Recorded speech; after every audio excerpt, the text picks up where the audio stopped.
Boa noite, meus irmãos. É bom poder estar com os irmãos, celebrando, não é? Mais um ano de vida dessa igreja, e o nosso coração se alegra em poder fazer parte dessa história juntamente com os irmãos. Parte porque nós somos missionários dessa igreja, né? Nós somos missionários dos irmãos, e muito nos alegra ver o envolvimento dessa igreja com a obra missionária. Abra sua Bíblia comigo em Atos, capítulo 27.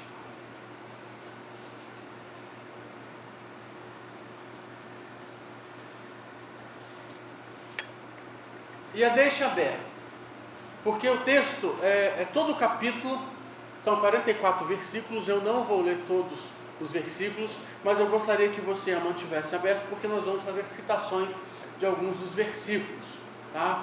Mas eu quero pensar com você a respeito do que podemos aprender em uma viagem desastrosa. Leia lá comigo no versículo 10, Atos 27.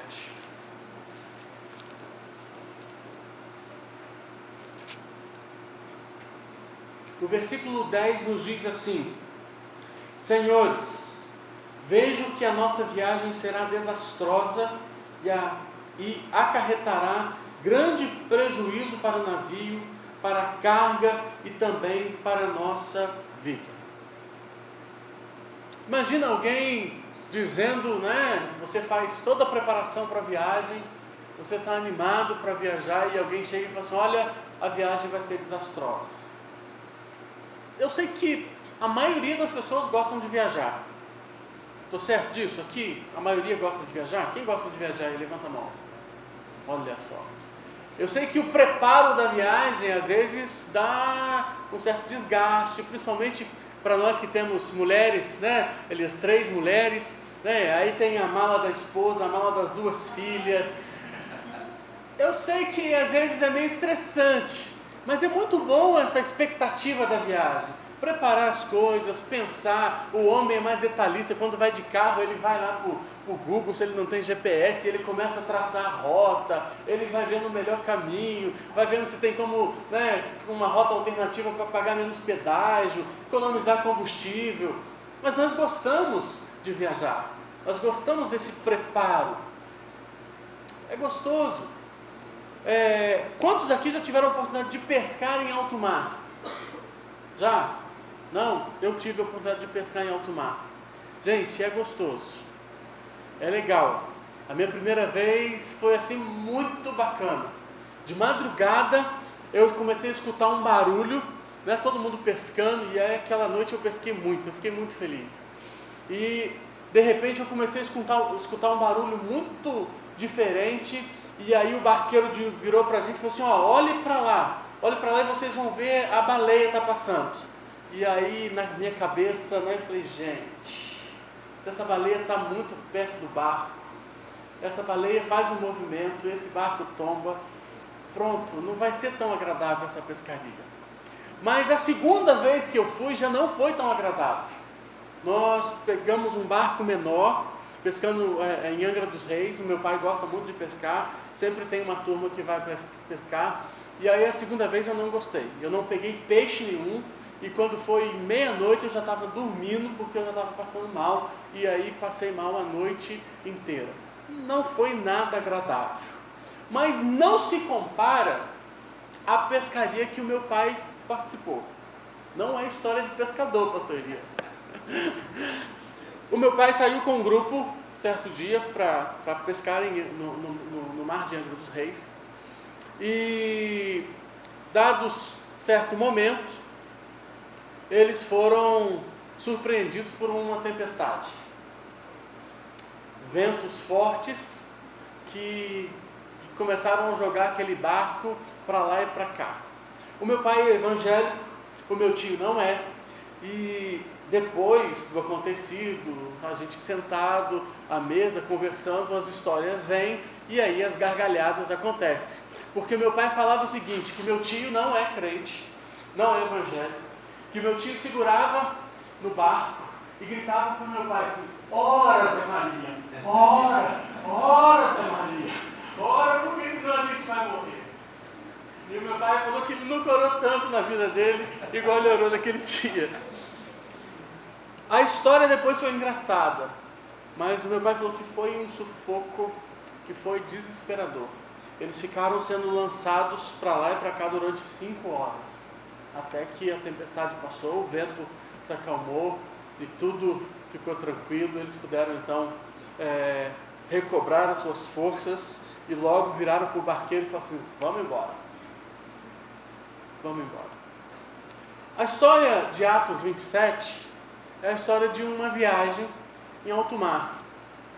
Uma viagem que é muito interessante. Ela acontece com o apóstolo Paulo, juntamente com Lucas e Epáfras, são 2 dos seus companheiros que fazem parte dessa viagem, estão com ele, acompanhando. E Paulo havia sido preso um pouco antes, em Jerusalém. As pessoas queriam matá-lo, e ele então ia ser julgado, e ele recorreu para Roma. Ele falou assim: olha, eu sou cidadão romano e eu quero ser julgado então por Roma. E aí as pessoas, com medo do que pudesse acontecer com Paulo, criaram toda uma proteção, e até que levam Paulo para Cesareia, e dali ele parte nessa viagem. O texto vai nos dar conta que nessa embarcação haviam 275 pessoas mais Paulo. Então 276 pessoas. Eles partem logo depois do período do jejum. Então provavelmente já é bem mais no finalzinho do ano, uma época que não é muito favorável naquela região para a navegação.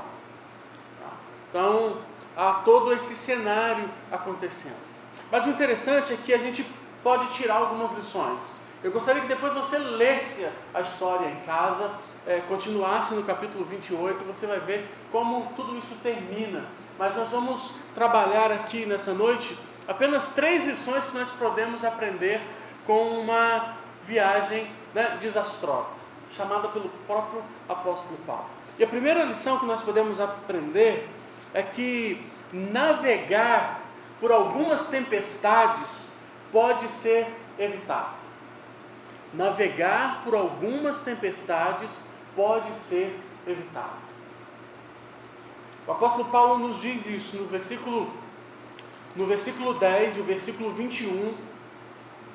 Ele nos diz assim: senhores, ele avisa o texto que nós lemos, e o versículo 21 ele vai nos dizer assim: visto que os homens tinham passado muito tempo sem comer, Paulo levantou-se diante deles e disse: os senhores deviam ter aceitado o meu conselho de não partir de Creta, pois assim teriam evitado este dano e prejuízo. Paulo havia aconselhado aquela embarcação, aquele comandante, aquele centurião que estava responsável pela sua segurança, a não embarcar, a não continuar em viagem. Na verdade, eles já tinham feito parte da viagem. E agora ele fala assim: gente, é melhor a gente não viajar.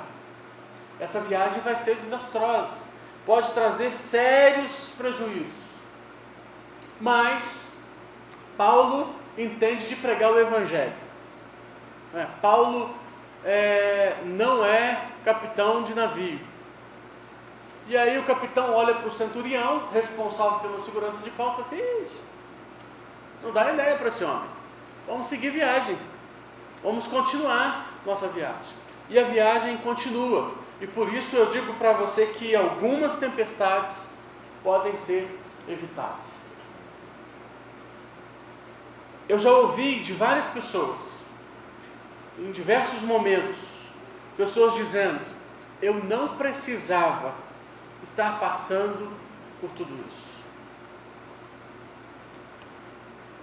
A minha mãe me avisou, o meu pai me avisou, um amigo me aconselhou, o meu pastor me disse.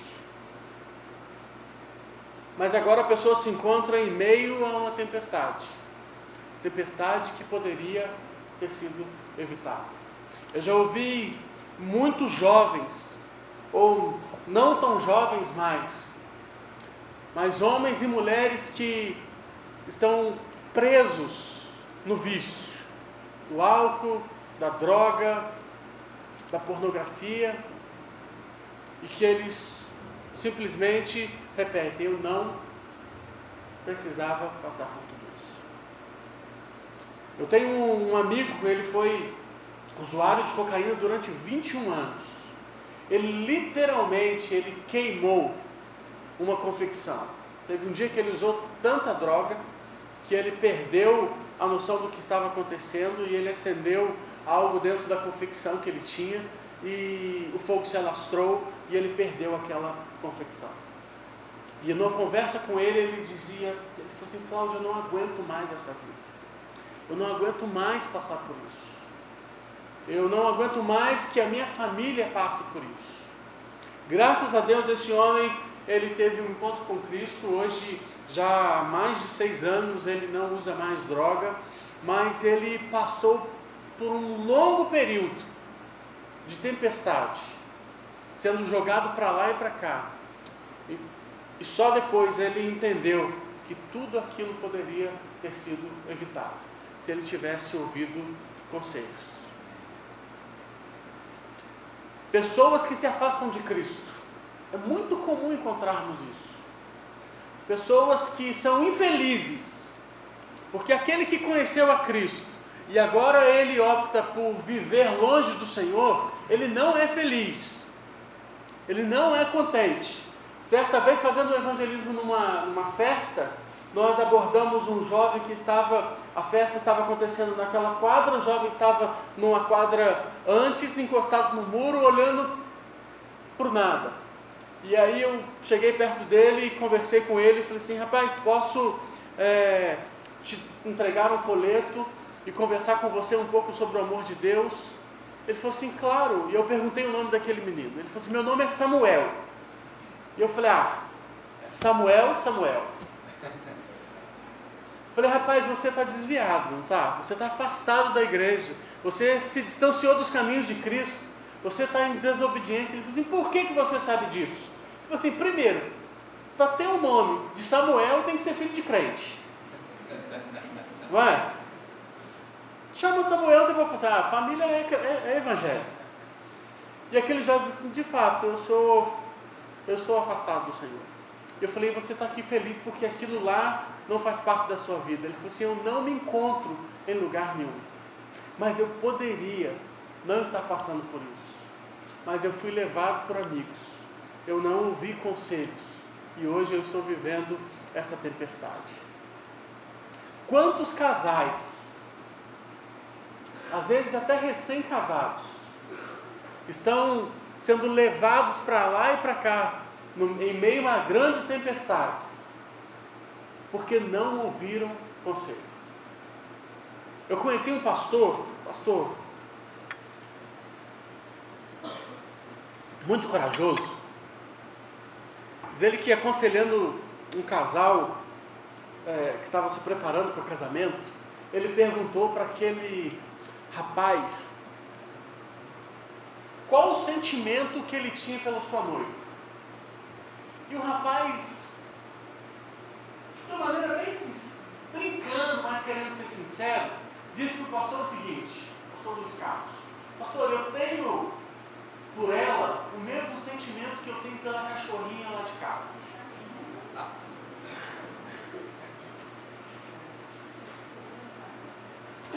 O pastor Luiz Carlos chamou a noiva e falou assim: olha, termina esse noivado agora.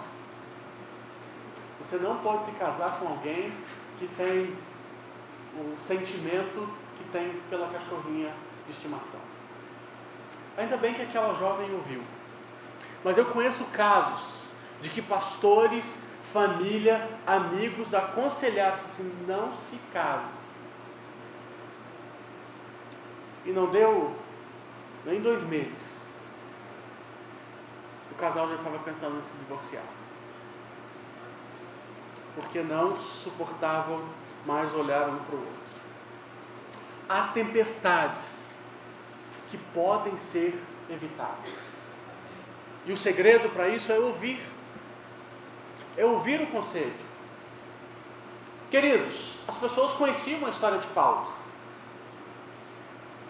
O centurião sabia que ele estava levando um homem que estava sendo acusado pelos judeus de anunciar Jesus, de dizer que havia um Deus, e para os judeus isso era absurdo. As pessoas sabiam que Paulo estava vindo de uma caminhada e que pessoas eram curadas através da vida dele. Paulo era, de fato, uma autoridade espiritual naquele barco. Paulo era um líder espiritual. Mas não deram ouvido para Paulo. E aí foram levados para o meio de uma tempestade. O interessante na viagem do meu pai, nessa pescaria, é que alguém que estava em Santos passou um rádio para Paraty, e o pessoal de Paraty passou um rádio para os barqueiros de Angra dos Reis. E avisaram para ele, olha, passou um vento em Santos, está indo nessa direção, não saiam. Ou se já saíram, procurem um lugar seguro. O barqueiro ouviu aquilo. Algumas pessoas que estavam com meu pai também ouviram o rádio. Perguntaram para o barqueiro, e aí? O barqueiro falou assim, fica tranquilo, está comigo. Hoje, toda vez que meu pai vai pescar, ele fica do lado do rádio. Ele falou assim, eu quero ouvir tudo o que acontece. Aquele homem colocou a vida dele e a vida das pessoas que estavam naquela embarcação em meio a uma tempestade, porque não quis dar ouvido. Não quis ouvir um conselho. Não quis ouvir um conselho. Lembra de Jonas? Qual a ordem que Deus dá para Jonas? Olha, vai para Nínive. O que Jonas faz? Compra uma passagem, entra numa embarcação e vai em outra direção. Vai para Tarsis, vai para a Espanha. E aí o que acontece? A embarcação é tomada por um temporal, as pessoas daquela embarcação começam a ter dificuldade, até que descobrem o tal do Jonas lá dormindo e falam assim, nós estamos passando tudo isso por causa de Jonas. Ele deixou o Deus dele furioso. Jonas coloca a vida dele e coloca a vida das pessoas daquela embarcação em perigo, em meio a uma tempestade, por desobediência. Por desobediência. Jonas desobedeceu. Tudo aquilo poderia ser evitado. Jonas não precisava ter ido de barco e ter voltado de baleia, ou de grande peixe, né? Certa vez eu perguntei para um pastor, amigo nosso, pastor, você está certo que Deus está te mandando para aquele lugar? E ele virou para mim e falou assim, Cláudio, certo, querer ir eu não quero. O meu coração está aqui, mas deve ser muito desagradável viajar no ventre de um peixe. Eu não quero ter essa experiência. Jonas foi desobediente. Jonas colocou a vida dele e a vida daquela embarcação em meio à tempestade, porque não quis ouvir a voz do Senhor, quis desobedecer. E queridos, quantas vezes nós somos colocados em tempestades porque alguém não está ouvindo? Ou quantas vezes, espero que não tantas vezes isso aconteça, por nossa causa pessoas são colocadas em meio à tempestade. Nós precisamos estar atentos a isso. Algumas tempestades podem ser evitadas. Uma outra lição que nós aprendemos com essa viagem desastrosa é que algumas tempestades só podem ser vencidas se houver unidade. Algumas tempestades só podem ser vencidas se houver unidade. O versículo 20 do texto diz assim: não aparecendo nem sol, nem estrela por muitos dias, e continuando a abater-se sobre nós grande tempestade, finalmente perdemos toda a esperança de salvamento. Lucas faz questão de narrar isso. E olha que Lucas, gente, Lucas tem experiência com Jesus. Lucas está vindo, acompanhando Paulo, e ele está vendo muitas coisas acontecerem. Mas ele para agora e fala assim: eu preciso relatar isso. Eu preciso relatar que já há alguns dias a gente não consegue ver sol, a gente não vê estrela. A esperança de salvamento, a esperança de que nós vamos sair dessa, se foi. Está indo. Mas olha só que interessante, o versículo 31 vai nos dar conta de que, com isso os soldados cortaram as cordas que prendiam o barco salva-vidas, e o deixaram cair. Pouco antes do amanhecer, Paulo insistia que todos se alimentassem, dizendo: hoje faz 14 dias que vocês têm estado em vigília constante, sem nada comer. Agora eu os aconselho a comerem algo, pois só assim poderão sobreviver. Nenhum de vocês perderá um fio de cabelo sequer. Tendo dito isto, tomou o pão e deu graças a Deus diante de todos. Então o partiu e começou a comer. Todos se reanimaram e também comeram algo. Estavam a bordo 276 pessoas. Depois de terem comido até ficarem satisfeitos, aliviaram o peso do navio, atirando o trigo no mar. Sabe o que Paulo diz? Olha, parem de cortar a corda e lançar os botes salva-vidas em água, porque se alguém descer desse navio, vai morrer. Mas quem ficar, nem um fio de cabelo sequer vai ser perdido. Paulo está dizendo para eles: olha, vamos ficar juntos. Lógico que Paulo, mais uma vez, é avisado pelo Senhor de que nada vai acontecer. Mas Paulo agora chama esses homens e fala assim: olha, prestem atenção agora em mim. Há 14 dias que vocês estão trabalhando, nós estamos sendo levados para lá e para cá, sem rumo, sem direção, vocês estão com fome. Agora parem tudo, prestem atenção, não desçam desse barco. E aí, interessante que agora o centurião e o capitão do barco ouvem. E aí ninguém desce do barco. Eles perdem os botes salva-vidas. Deixa embora. A corda já foi cortada, mas ninguém desce do barco. E agora Paulo, em meio àquela tempestade, em meio àquela confusão, em meio a uma falta de esperança, de salvação, Paulo chama todos, pega o pão, dá graças, reparte e come. E aí todos, após comerem, são fortalecidos, começam a esvaziar mais um pouco a embarcação e agora entendem que precisam ficar juntos.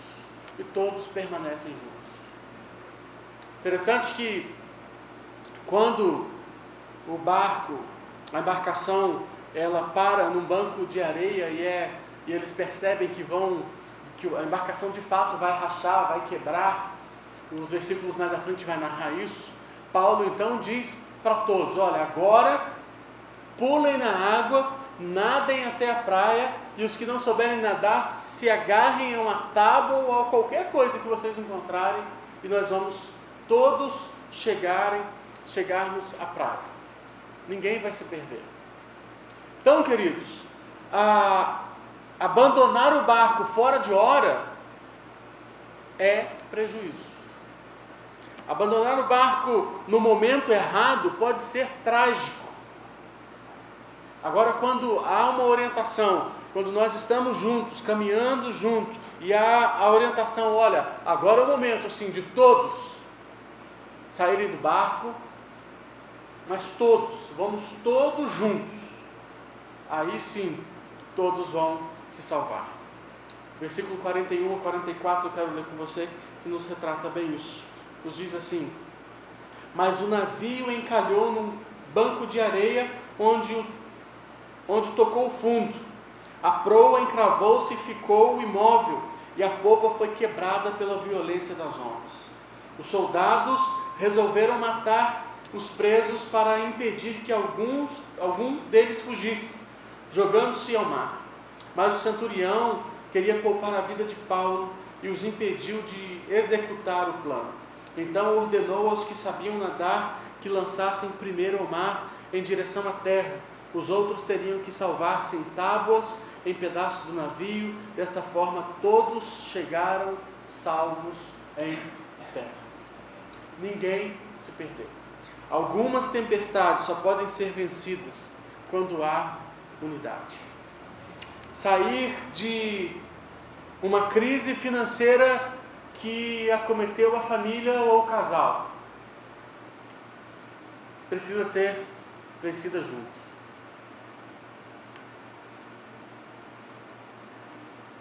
Quando tempestades vêm, muitas pessoas querem fugir dela.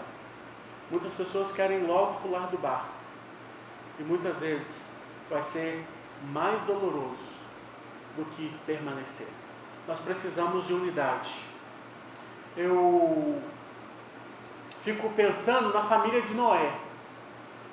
Imagina, todo mundo tinha Noé por louco.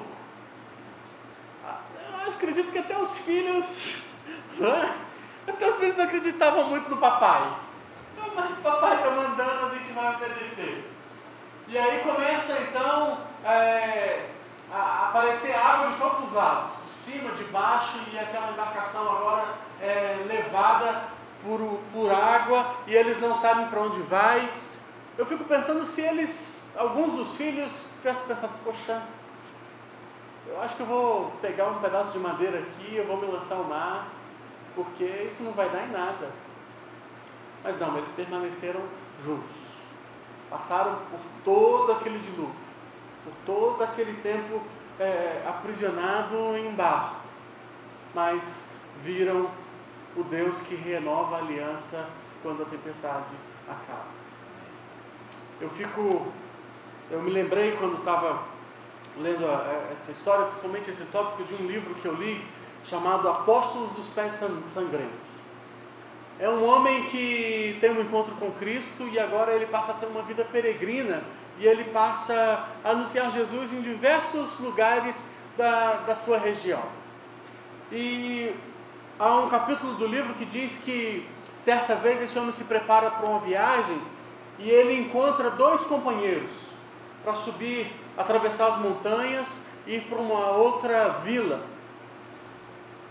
Só que é tempo de frio, o inverno chega e eles começam a caminhada em 3 pessoas.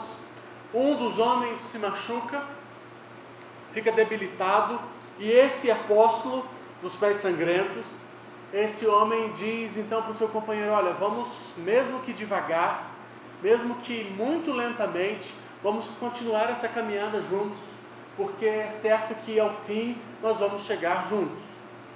Um dos companheiros, o outro companheiro que estava bem, vira para ele e fala assim: não, eu tenho pressa de chegar, nós vamos ser alcançados pela tempestade, pelo frio, e eu não quero perder tempo, eu não vou acompanhar vocês, eu vou embora. E de fato aquele homem foi embora. E então segue o apóstolo dos pés sangrentos, e juntamente com aquele companheiro debilitado, caminhando lado a lado, abraçado um ao outro.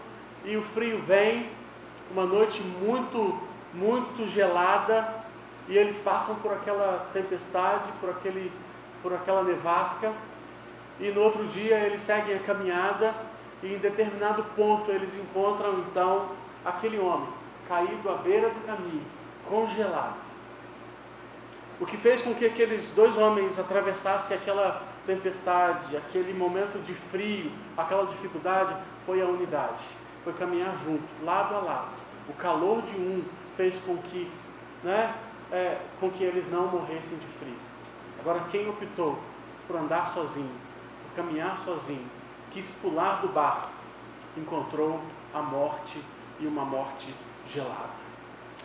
Eu estava lendo a pastoral quando cheguei. Quanta história! Parabéns, igreja.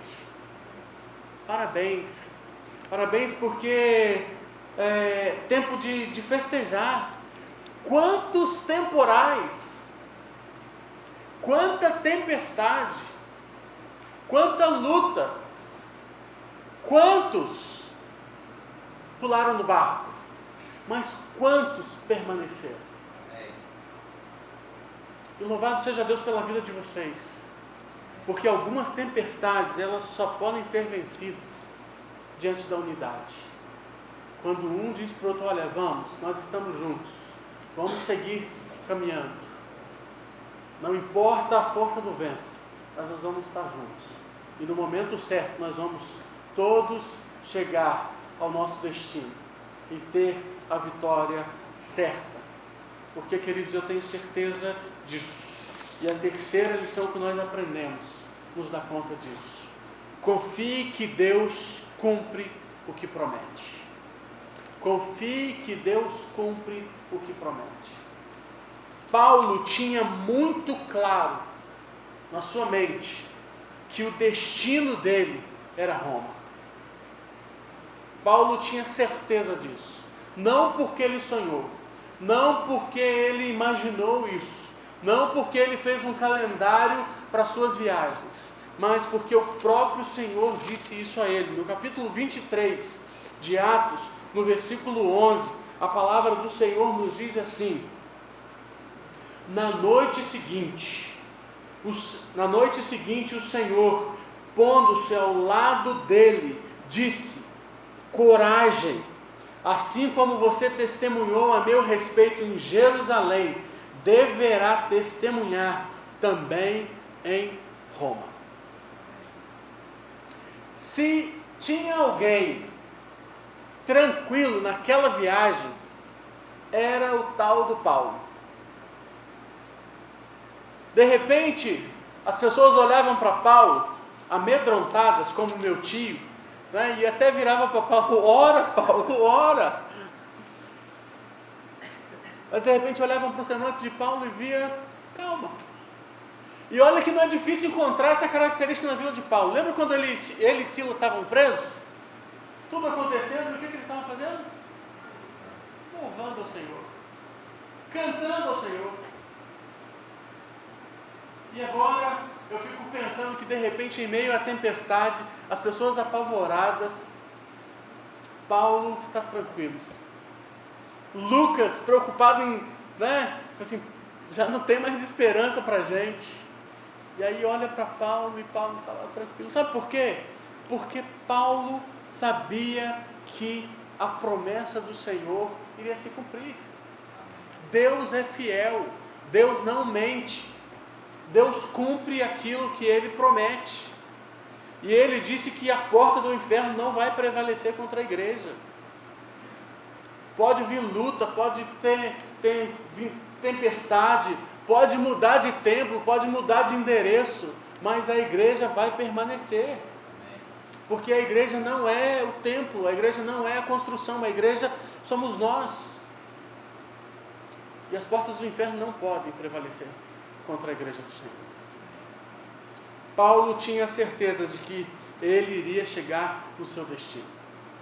Interessante que quando Paulo vai preso, e quando Paulo recebe essa mensagem do Senhor, Paulo já tinha apanhado, Paulo agora está aprisionado, e a ordem é que as pessoas responsáveis por Paulo preparassem, a ordem foi o seguinte: olha, coloquem 200 soldados, 200 lanceiros, 70 soldados de cavalaria e 2 centuriões.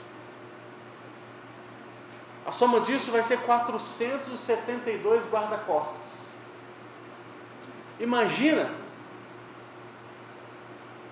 na aula sobre a história da igreja, é muito comum nós encontrarmos professores dizendo que a primeira agência missionária foi Roma. Eles deram um cruzeiro para Paulo. Eles pagaram tudo. Eles levaram Paulo de Jerusalém até Cesareia em segurança, com 472 soldados. Nem Fernandinho Beiramar tem todo esse aparato. Mas tudo isso, gente, não é porque Paulo era bandido, não. Tudo isso é para que ninguém matasse Paulo, porque os judeus queriam matar Paulo. E aí, os responsáveis dizem, nossa, se acontecer alguma coisa com esse homem sobre o meu comando, ele é romano. Vou proteger esse homem de todo jeito. E aí são 472 homens, né, protegendo Paulo. E aí Paulo é um cara que não perde tempo. Você acha que ele ficou lá tranquilo, né, sossegado? Nada. Cada soldado que parava perto dele falava assim, rapaz, você já ouviu falar de Jesus? Por que eu estou sendo perseguido? E aí já apresentava Jesus. E a história da igreja vai dar conta que quando Paulo ficou preso em Roma, ele pregou para toda a guarda pretoriana. E era uma rotatividade de soldados, e alguns desses soldados depois eram transferidos para as fronteiras do país. E aí lá na fronteira, já convertidos porque tinham tomado conta de Paulo, tinham ficado amarrados lá junto com Paulo, agora eles estão anunciando Jesus lá na fronteira. E assim vai caminhando a história da igreja. Sabe por quê? Porque Deus cumpre o que Ele fala. O Senhor Jesus diz para Paulo, importa que você vá para Roma e pregue lá da mesma maneira que você anunciou aqui em Jerusalém. É o Império Romano trabalhando em favor do cristianismo. Agora pensa comigo, são 472 soldados, são 275 pessoas na embarcação, aí vamos tirar Lucas e Epáfras do barco, porque eles já conhecem Jesus, e aí sobra mais um montão que não conhece Jesus. E aí Paulo testemunha, e o fim da viagem, depois vocês vão ler em casa, vão ver que ele vai para lá na ilha de Malta, e aí quando acende a fogueira, vem uma víbora e pica a mão de Paulo, ele simplesmente faz assim, ó, e as pessoas falam assim, esse homem é um Deus. E ele fala assim, não, sou não, e aí ele vai e anuncia Jesus, e aí dizem que o chefe lá da ilha está com caganeira, está com diarreia. E aí Paulo vai e ora pelo homem, o homem fica bom. E aí Paulo anuncia lá na ilha de Malta, e depois a viagem continua, e Paulo vai chegar seguro com todos os outros no seu destino. Tudo isso porque o Senhor cumpre aquilo que Ele promete. Amém. E quando nós somos tomados por tempestades, e quando nós somos levados, ou por nossa desobediência, ou pela desobediência de alguém, por meio de um temporal, por meio de uma tempestade, como temos nos portado? Em que temos confiado? Será que muitas vezes pensamos em desistir e pular da embarcação? Ou muitas vezes trazemos à memória aquilo que o Senhor Jesus nos diz: eis que estou convosco todos os dias, até a consumação do século. Às vezes, queridos, nós pensamos que Jesus está conosco só quando as coisas estão bem. Quando o mar está calmo, quando a embarcação vai tranquila, quando o vento não é forte, quando o pôr do sol é lindo, quando olhamos para o céu e conseguimos ver as estrelas, nós, Jesus é muito bom, Jesus está comigo, como Jesus tem me abençoado. Mas quando nós olhamos um pouquinho para o lado de lá, e vemos que tem uma nuvem escura vindo, olhamos as árvores, né, balançando, e vemos que o barco da nossa vida está sendo agitado, mas falamos assim: Jesus, aonde o Senhor está? O Senhor se esqueceu de mim? O que aconteceu? O que eu fiz para passar por tudo isso? Que tempestade é essa? Eu não merecia estar passando por isso. O fato é que Jesus está conosco no barco. Lá em Mateus 8, Jesus está no barco com os discípulos. Jesus está cansado.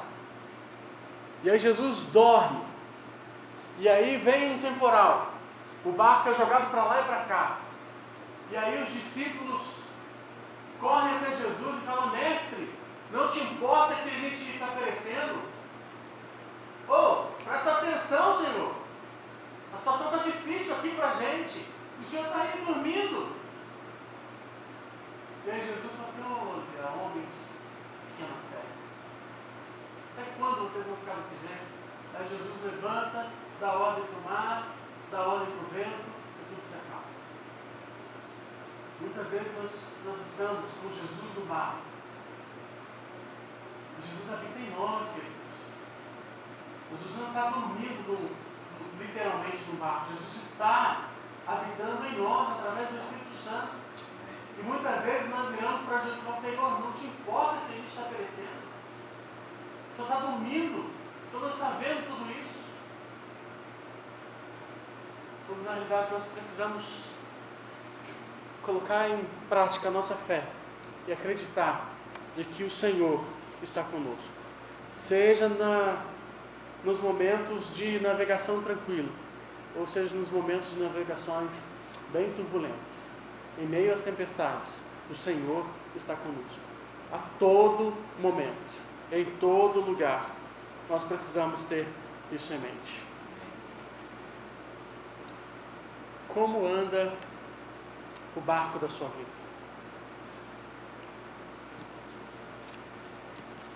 Em que lugar você se encontra nesse momento?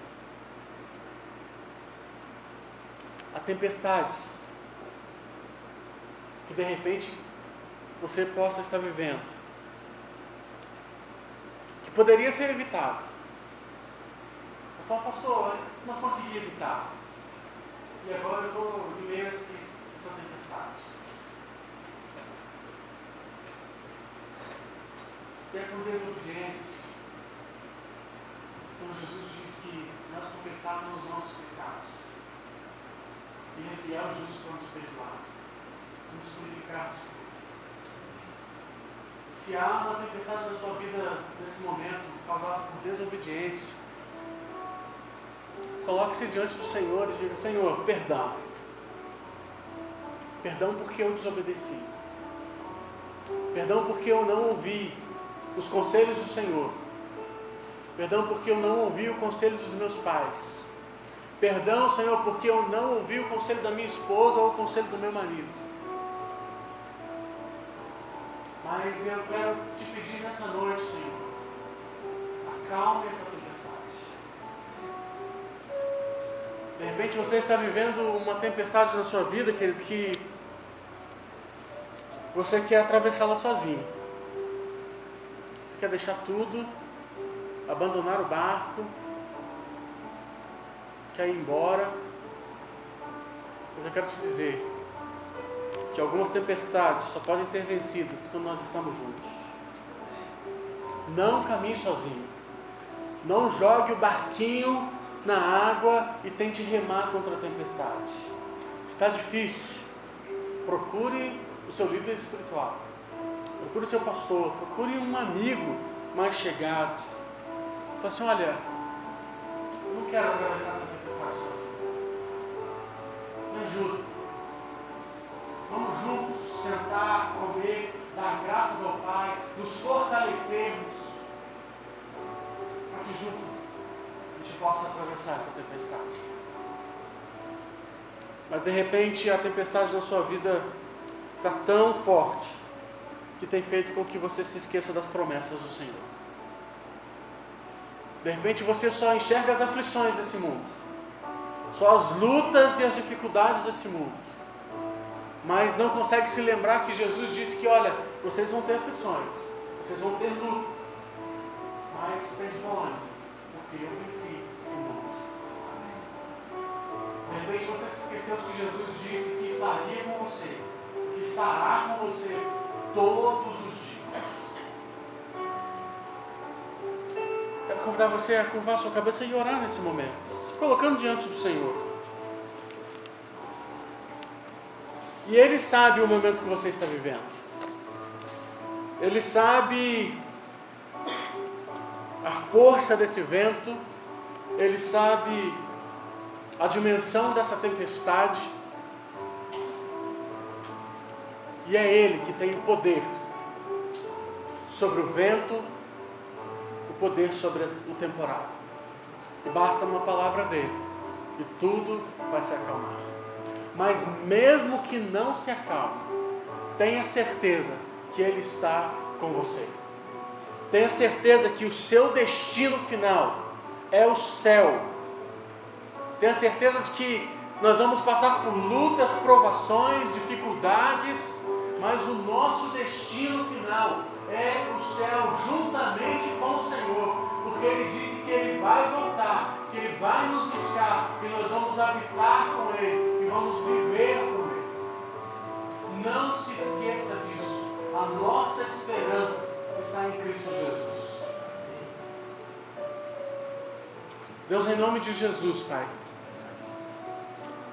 eu quero te agradecer porque o Senhor nos deu a oportunidade de mais uma vez podermos celebrarmos a salvação que temos em Cristo Jesus.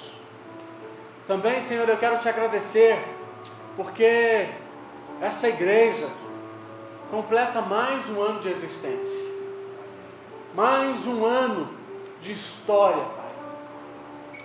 E nós te rendemos graças porque nesse período teve sim, Senhor, lutas, teve dificuldades, teve contratempos, teve temporais que de repente muitos pensaram que não iriam conseguir, ó Deus, atravessar.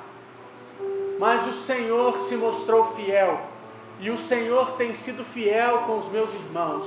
O Senhor tem sustentado a vida de cada um, e o Senhor tem mantido de pé essa agência do Senhor nesse bairro. Muito obrigado pela vida de cada família, ó Deus, aqui representada. Muito obrigado, Deus, por cada vida que faz parte da membresia dessa igreja, faz parte da história dessa igreja. E eu sei que juntos, Pai, nós vamos ver a manifestação do Teu poder de forma ainda maior. E que juntos nós vamos ainda celebrar o Teu nome e exaltar o Teu santo nome pelas grandes conquistas e vitórias que o Senhor já tem preparado para a vida de cada um e para a história dessa igreja, Pai. Ajuda-nos, Pai, com as nossas lutas. Ajuda-nos, Pai, com as nossas tempestades. Ajuda-nos a confiarmos de que o Senhor está conosco no barco, de que o Senhor prometeu e o Senhor vai cumprir. Ajuda-nos a atravessarmos essas densas trevas, certos de que a luz do Senhor habita em nós. Nós confiamos, Pai, as nossas vidas e te agradecemos por essa noite. Em nome de Jesus. Amém e amém. Que Deus nos abençoe.